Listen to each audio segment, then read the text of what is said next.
তুমি আমাকে বিয়া দিয়ে দিছো? হ্যাঁ, একটা হচ্ছে শাশুড়ি যে সারাদিন চিক চিক চিক চিক প্যাক প্যাক প্যাক প্যাক করতেই থাকে। মানুষে ঠিকই বলে, হাজবেন্ডের সাথে না শাশুড়ির সাথে কুণ্ডুলি ম্যাচ হইয়া বিয়ে হতে লাগে।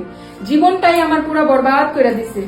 এরকম আমার ফ্রেন্ডে বলছিল, তাই আমি সাথে সাথে ওকে ব্লক করে দিছি।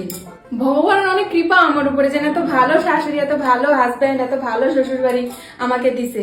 এরকম নেগেটিভ মানুষের সাথে সম্পর্কই আমি রাখতে চাই না, তাই আমি আমার ফ্রেন্ডকে সাথে সাথে ব্লক করে দিছি। মা, একটু হোল্ড করো তো। মা, কিছু কাজ ছিল? না না, কোনো কাজ ছিল না। তুমি তোমার মার সাথে কথা বলো। আমার বউ যেন কারো নজর না হয়। হ্যাঁ মা।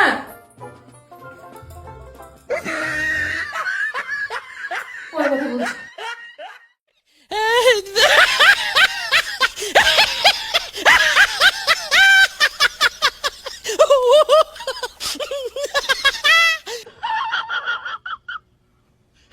Oh.